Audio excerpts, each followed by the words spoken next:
ဟုတ် Hello မင်္ဂလာပါမင်းမျိုး Korean Queen Page ကနေပြီးတော့မှ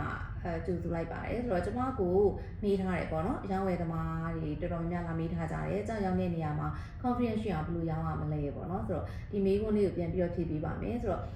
ကျွန်မတို့ကလေရောင်းနေဆိုတဲ့နေရာမှာအရောင်းအဝယ်ဆိုတဲ့ဟာနှစ်ခုလုံးထည့်တွက်ရမယ်ပေါ့နော်ဆိုတော့ကျွန်တော်တို့ရောင်းတဲ့လူရဲ့ထိုင်ကုန်ဝယ်တဲ့လူရဲ့ထိုင်ကုန်ဆိုတော့ဝယ်တဲ့လူကလည်း satisfy ဖြစ်တော့မှရောင်းတဲ့လူက confidence ရှိမှာဒီစကားကိုပြန်ဖြေမယ်ဆိုရင်เนาะဆိုတော့ဝယ်တဲ့လူလည်း satisfy ဖြစ်အောင်ကျွန်တော်တို့ရောင်းတဲ့လူတွေကနေပြီးတော့လည်းကိုယ်ထိုင်ကုန်တွေကနေပြီးတော့မှ confidence ရှိအောင်ဘယ်လိုရောင်းမလဲဒါဆိုလို့ရှိရင်တော့ကျွန်တော်တို့ gems တွေအကြောင်းကိုလေ့လာတဲ့နေရာမှာကျွန်တော်တို့ကကြောက်တည်ရဲ့ deep knowledge ကိုသိထားဖို့တော့လိုတယ်ကျွန်တော်တို့ရောင်းသမားတွေတော်တော်များများပေါ့เนาะဆိုတော့ဒီလိုမျိုးဒီ gems တွေမှာ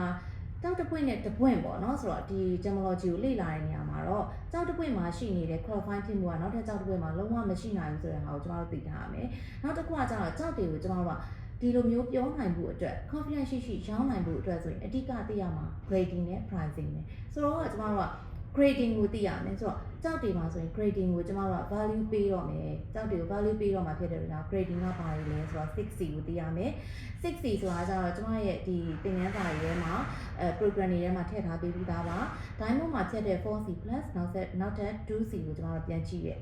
အနေထားပေါ့နော်အဲ့ဒါပြီးသွားလို့ရှိရင်ကျွန်တော်တို့ကြောက်ကို pricing ပေးရမယ် pricing ပေးတဲ့နေရာမှာကျွန်တော်တို့ market ထဲမှာ market economy ထဲမှာဒီကြောက်ကို